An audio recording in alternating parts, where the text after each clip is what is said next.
Hello everyone, this is Kanak Som and in this video we will learn the next topic of magnetic effect of electric current. हमने इससे पहले वाली video में magnetic field तक पढ़ लिया था और उनकी प्रॉपर्टी भी पढ़ ली थी. अब हम इस वीडियो में पढ़ेंगे कि कैसे मैग्नेटिक फील्ड प्रोड्यूस होती है डिफरेंट कंडक्टर में. ठीक है, तो देखो यहाँ पे magnetic field pattern produce by a current carrying conductor. सबसे पहले है स्ट्रेट कंडक्टर कि स्ट्रेट कंडक्टर में मैग्नेटिक फील्ड की डायरेक्शन क्या होगी. ऐसे ही फिर सर्कुलर लूप क्या होता है, एक सर्कुलर वायर में मैग्नेटिक फील्ड की डायरेक्शन क्या होगी और एक सोलेनोइड में. हम ये तीनों टॉपिक कवर करेंगे. अब उससे पहले आपको एक रूल पता होना चाहिए, वो क्या है, मैक्सवेल का राइट हैंड थंब रूल. ये रूल हमें क्या कहता है कि अगर आप अपना राइट हैंड अपना ही करना, जैसे आप वहां पर हो तो अपना राइट हैंड उठाना और उसमें ये कहना, मतलब मैक्सवेल ने कहा था कि जब हम अपने राइट हैंड को इस तरह होल्ड करते हैं कि हमारा जो थंब है वो किसको पॉइंट करेगा, करंट को, और जो ये एन सर्कल फिंगर है, जिस तरफ ये एन सर्कल फिंगर जा रही है, ये मैग्नेटिक फील्ड की डायरेक्शन को डिनोट करेंगे. तो इतनी चीज आपको समझ आ गई. मैक्सवेल का राइट हैंड थंब रूल क्या कहता है कि जो थंब है हमारा वो किसको डिनोट करता है, करंट की डायरेक्शन को, और जो ये एन सर्कल फिंगर है ये किसको डिनोट करती हैं, ये डायरेक्शन ऑफ मैग्नेटिक फील्ड को. लैंग्वेज पढ़ सकते हो. According to this rule holding the current carrying wire, हमें जैसे सपोज ये एक वायर है, हमने इसे इस तरह से होल्ड करना है कि हमारा जो थंब है वो डायरेक्शन ऑफ करंट को दिखाए और जो फिंगर है वो किसके दिखाएगा, मैग्नेटिक फील्ड की डायरेक्शन को. तो holding the current carrying wire in your right hand so that the thumb point in the direction of current and the direction in which your finger and curl, जिस तरफ ये finger and curl है वो आपको किसकी direction को बताएंगे, magnetic field की डायरेक्शन को बताएंगे. सपोज ये एक करंट कैरिंग वायर है, स्ट्रेट तो नहीं है, ये देखो स्ट्रेट करंट कैरिंग वायर है. अगर सपोज इसमें करंट ऊपर की तरफ जा रहा है, कहाँ जा रहा है, ऊपर की तरफ, तो अब हम राइट हैंड थंब रूल लगाएंगे. इसमें ये करंट ऊपर की जा रहा है और हमारी फिंगर कहाँ जा रही है, अंदर की तरफ. तो हमें कैसे बताना है, देखो ये एक सर्कल यहाँ पर बनाओगे, तो अब जिस तरफ को फिंगर डिनोट कर रही है, मेरी तरफ को फिंगर आ रही है, तो एरो किधर को बनाओ, इधर को. अब देखो ये कैसा बना है, ये सीधा सी बना है. जब भी सीधा सी बनता है, देखो इसे ऐसे घुमा के देख लेना, जब भी सीधा सी बनता है तो इसे हम बोलते हैं एंटी क्लॉकवाइज डायरेक्शन. ठीक है, या फिर हम इसको इनवर्ड भी बोल सकते हैं. क्या बोल सकते हैं, इनवर्ड, मतलब उंगलियां मेरी कहाँ जा रही है, अंदर की तरफ, तो हम इसे ऐसे भी बोल सकते हैं डायरेक्शन कहाँ है, इनवर्ड है. ठीक है, अब इस पे हमेशा याद रखना है, स्ट्रेट कैरिंग वायर पे कॉन्सेंट्रिक सर्कल बनते हैं. ठीक है, याद रखना क्या बनते हैं, कॉन्सेंट्रिक सर्कल. कॉन्सेंट्रिक सर्कल क्या होते हैं, सर्कल के ऊपर एक और सर्कल, सर्कल के ऊपर एक और सर्कल. तो जब भी ऊपर की तरफ करंट जाता है तो मैग्नेटिक फील्ड लाइन की डायरेक्शन क्या होती है, एंटी क्लॉकवाइज, या फिर हम उसे इनवर्ड बोल सकते हैं. अब दूसरा हम क्या करके देखें, मैं इसे रफ करके बताती हूँ. देखो जब अब इसमें तो करंट ऊपर की तरफ जा रहा था, अब कैसे जाएगा, नीचे की तरफ जा रहा है. फिर ऊपर सर्कल बनाना है और नीचे की तरफ जा रहा है, तो अब एरो किधर को आएगा, बाहर की तरफ, मतलब यहाँ पर इस तरह से एरो आएगा. तो ये देखो क्या बन रहा है, ये अगर आप इसे बना के देखोगे तो ये उल्टा सी बन रहा है. तो उल्टा सी जब भी बनेगा तब कैसी डायरेक्शन होगी, क्लॉकवाइज. या फिर हम इसे बोल सकते हैं आउटवर्ड. देखो मेरा हाथ बाहर की तरफ आ रहा है, तो कैसी डायरेक्शन है मैग्नेटिक फील्ड की, आउटवर्ड. ठीक है, ये आपको समझ आ गया होगा कि देखो जब करंट ऊपर जाएगा वो पूछेगा, अगर करंट फ्लो कर रहा है अपवर्ड डायरेक्शन में तो मैग्नेटिक फील्ड की डायरेक्शन बताओ कहाँ होगी. तो ऊपर जा रहा है तो कैसी हुई है, एंटी क्लॉकवाइज, और जब एंटी क्लॉकवाइज होगा तो कैसी रहेगी, इनवर्ड. ठीक है, यहाँ पर देखो इनवर्ड. और जब नीचे की तरफ जा रहा था तो कैसी हुई, क्लॉकवाइज और आउटवर्ड. तो आपको ये मैक्सवेल का राइट हैंड थंब रूल समझ आ गया होगा. अब हम सर्कुलर लूप में डायरेक्शन को पढ़ेंगे. देखो अगर आपको कंडक्टर ऐसे दे दिए तो तब क्या करोगे, तब भी यही रूल लगाना है। देखो यहाँ पर किधर जा रहा है करंट, इधर की तरफ, तो फिंगर बाहर की तरफ आ रही है ना, तो बाहर की तरफ आ रही है तो कैसे है, आउटवर्ड। और जब भी मैग्नेटिक फील्ड कैसी होती है, मैग्नेटिक फील्ड आउटवर्ड आती है तो वो कैसी होगी, क्लॉकवाइज डायरेक्शन। तो कैसी होगी, क्लॉकवाइज। तो आप यहाँ पर ये सर्कल बनाना और सर्कल बनाकर क्लॉकवाइज डायरेक्शन को एरो से डिनोट कर देना। ठीक है, फिर ऐसे है, तो ऐसे अगर करंट जा रहा है तो अब मैग्नेटिक फील्ड कहाँ होगी, इनवर्ड। तो मैग्नेटिक फील्ड अब कहाँ पर है, इनवर्ड है। और जब भी इनवर्ड होगी तो कैसी होगी हमारी, एंटी क्लॉकवाइज। कैसी है, एंटी क्लॉकवाइज। तो यहाँ पर भी एक सर्कल है, इस तरह से बना के इनकी डायरेक्शन शो कर देना। याद रखना अगर एरो की डायरेक्शन तुम्हारी अगर सीधा सी इस तरह से बन रहा है, एरो इधर से बन रहा है, मतलब कि अगर उल्टा सी बन रहा है तो वो कैसी डायरेक्शन होगी, वो होगी हमारी एंटी क्लॉकवाइज डायरेक्शन। सॉरी, उल्टा बन रहा है तो हमारी वो कौन सी होगी, क्लॉकवाइज। और सीधा सी बन रहा है तो वो कौन सी होगी हमारी, एंटी क्लॉकवाइज। ठीक है, हमने स्ट्रेट कंडक्टर में पढ़ लिया कैसे मैग्नेटिक फील्ड लाइन होती है, अगर करंट ऊपर जा रहा है तो कैसी होगी, नीचे जा रहा है तो कैसी होगी। आप मुझे कमेंट सेक्शन में बताना कि अगर अपवर्ड डायरेक्शन में करंट जा रहा है तो मैग्नेटिक फील्ड की डायरेक्शन क्या होगी, नीचे जा रहा है तो मैग्नेटिक फील्ड की डायरेक्शन क्या होगी। ठीक है, अब हम पढ़ेंगे मैग्नेटिक फील्ड कैसे प्रोड्यूस होती है, मैग्नेटिक फील्ड का कैसा पैटर्न होता है सर्कुलर लूप में, है ना। सर्कुलर लूप मतलब सर्कुलर वायर में। तो ये देखो जैसे कि एक टेबल है, सपोज देखो इस तरह से समझ लेना, जैसे कि ये टेबल है और यहाँ पे स्टैंड है, तो यहाँ पर मैंने एक होल करा, एक होल यहाँ पर करा, तो मैंने यहाँ से वायर इधर से नीचे की ओर लेके गई हूँ और ऊपर से इस तरह से ये वायर इधर से नीचे की ओर लेके गई हूँ। तो इस तरह रिप्रेजेंटेशन है ये, कि ये एक टेबल की फॉर्म में, कार्डबोर्ड जैसे भी तुम समझो। तो यहाँ पर होल किया गया है, यहाँ से ये वायर नीचे से निकाला गया है, ऐसे ये ऊपर से ऐसे नीचे से आके ये बैटरी से कनेक्ट करा गया है और यहाँ पर स्विच लगा दो।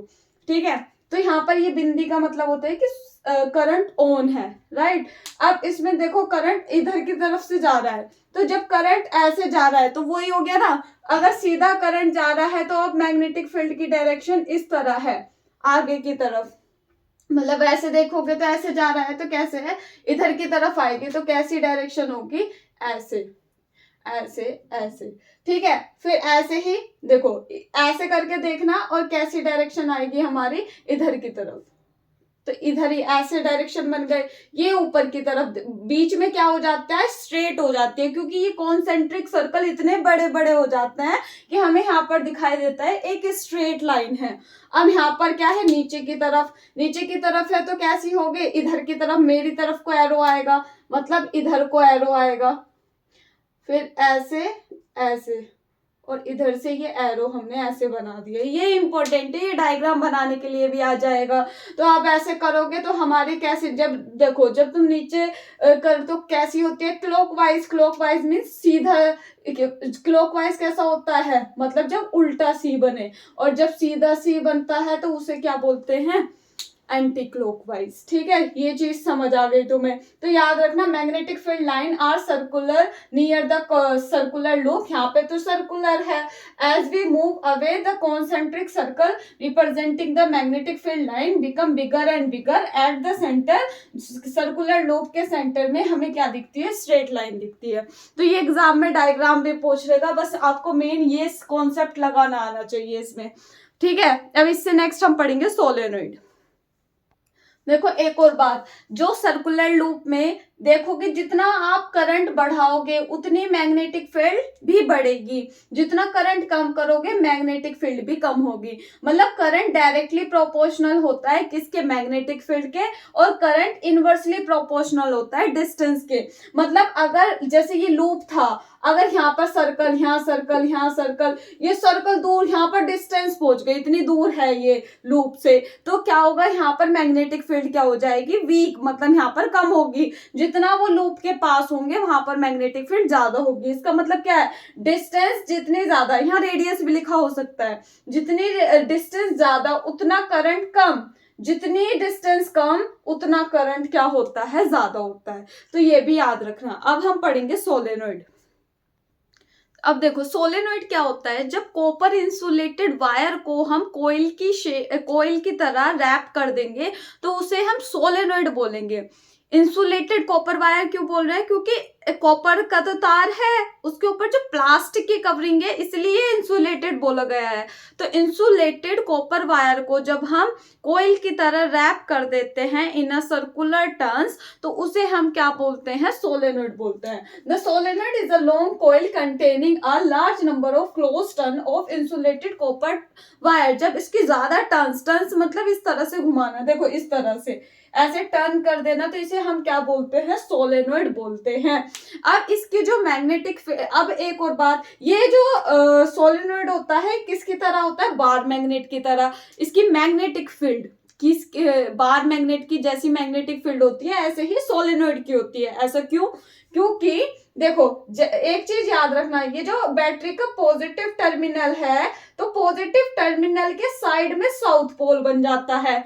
जब यहाँ साउथ है तो यहाँ क्या बन जाएगा, नॉर्थ। तो अब देखो बार मैग्नेट की तरह यहाँ पर भी दो पोल बन गए, एक साउथ पोल और एक बन गया नॉर्थ पोल।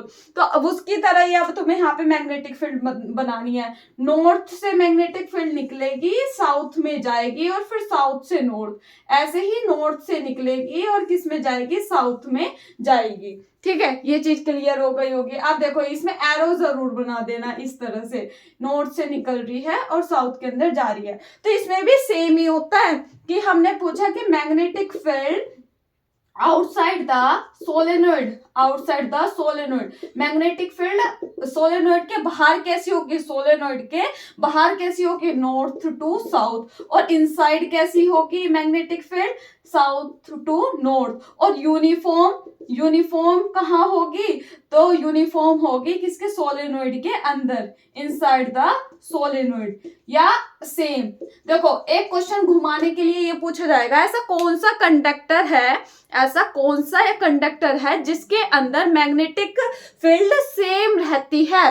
तो कंडक्टर पूछा है, कभी बार मैग्नेट लिख दो, वहां वो मैग्नेट है, यहाँ पर कंडक्टर मतलब वायर का बनाया गया है। तो वायर, ये जो कॉपर इंसुलेटेड वायर है, इसे ही जब इसमें करंट पास होता है तो इसे सोलेनोइड बोलते हैं। तो इसके अंदर यूनिफॉर्म मैग्नेटिक फील्ड होती है। तो कभी पूछा कि ऐसे कंडक्टर का नाम बताओ जिसके अंदर यूनिफॉर्म मैग्नेटिक फील्ड होती है, तो आंसर होगा सोलेनोइड। ठीक है ना, समझ आ गया आपको। अब उसके बाद किन किन चीजों पर ये सोलेनोइड डिपेंड करेगा, तो ये नंबर ऑफ टर्न्स पे डिपेंड करेगा। सपोज एक तो सोलेनोइड है ऐसा और एक सोलेनोइड है ऐसा, बहुत ज्यादा क्लोज टर्न्स है, तो किसमें मैग्नेटिक फील्ड ज्यादा होगी, इस वाले में, इसमें नहीं होगी इतनी, मतलब इसके कंपैरिजन में इसमें ज्यादा होगी।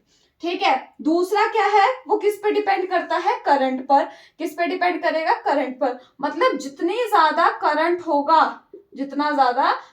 होगा उतनी ज्यादा मैग्नेटिक फील्ड होगी, है ना। जितना कम करंट उतनी कम मैग्नेटिक फील्ड। ठीक है, फिर जो स्ट्रेंथ होती है वो कोर, अगर मैं इसके अंदर सोलेनोइड के अंदर अगर मैं सॉफ्ट आयरन रख दूं तो बहुत ज्यादा मैग्नेटिक फील्ड हो जाएगी।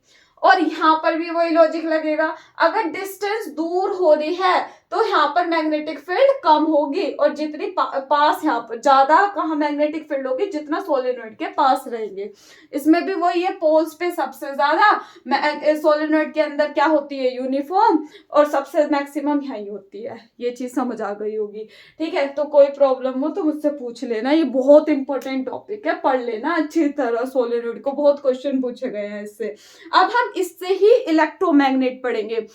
इलेक्ट्रोमैग्नेट एक टेम्परेरी मैग्नेट है, मतलब जब तक उसमें करंट फ्लो हो रहा है तब वो मैग्नेट है, अदरवाइज उसे हम मैग्नेट नहीं कहते। होता क्या है, जैसे मेरे हाथ में सपोज सोलेनोइड है और मैं इसके अंदर सॉफ्ट आयरन रख दूं तो ये इतना स्ट्रॉन्ग मैग्नेटाइज कर लेगा इसको कि हम उसका कुछ भी इतना स्ट्रॉन्ग मैग्नेटिक फील्ड हो जाएगी वहां पर। उसके ऊपर अगर हमने कुछ मैग्नेटाइज करने वाली चीज रखी है उसे उठाने की कोशिश करेंगे तो उठेगी नहीं, वो इतना स्ट्रॉन्गली फोर्स लग जाएगा, मैग्नेटिक फोर्स।